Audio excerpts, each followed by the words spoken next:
A few moments later.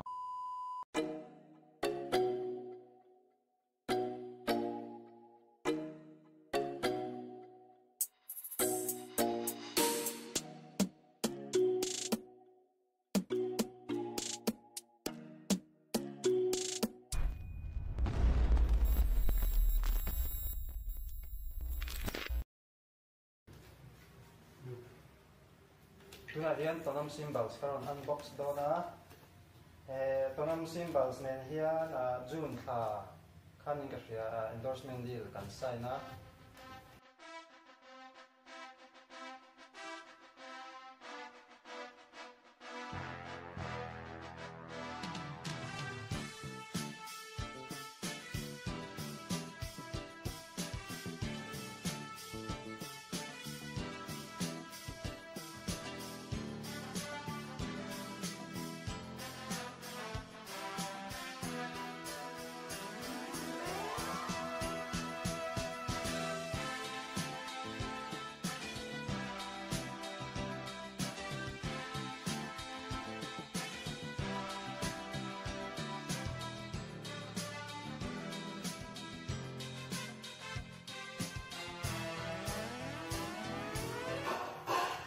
Kama symbol sau hi tonam symbol sania heng ho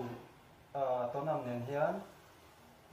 June tha khanin endorsement deal ka kan sign ta chunin ma se huna du do ka chan chu symbol sau hi siam sa an ni lo ta khatia kain endorse ta ka khanin keima pol tu leo le symbol sian siam choka chumi ani ba chuin huna du boka le tunlai kan shileng wam te pon nianga a boy tap em ma chu wang chuanin tuna September ni som ni le pahni heng ka dong thei ta chau ani chuan ate bertang ka tanga hei hi tonam vintage flash ania 8-inch chuan next aram kai nga hei hi vintage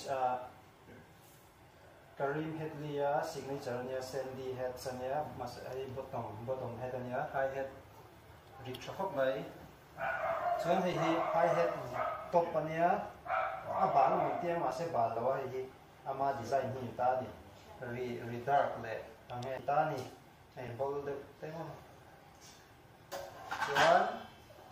hei crush ania Karma series enta top tonam Karma black eye 18-inch ani ta ni ini nia chuan top bera hei hi tonam Karma Karma dry right ania 20-inch ani ta ni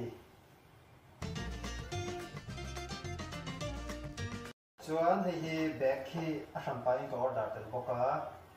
chuan hei hi bag hi inchi som hi pahni ani symbol bag chuanin hei ka hei ni thil stick te pawh dah thei chu chuan chung ai compartment hrang om lual boka hei a hrampa te dain om de phuak mai a thapap mai chuanin hei strap a chhawm boka zuta le nung backpack ang pawh na thei bawk ani chuan chunga te pawh khai thei boka thapap mai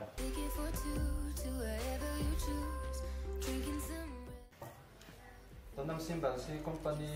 no pam takan ania kum khat le tlem vel or chawn ni ta maro chu an product re re hi nge an try em ya symbol CM2 te tiang athok te po hi experience nga tak ani ta nge a class sam em a chuta kara an arti sam han khang hi talong em boka tonam chunga long thu ka sai ni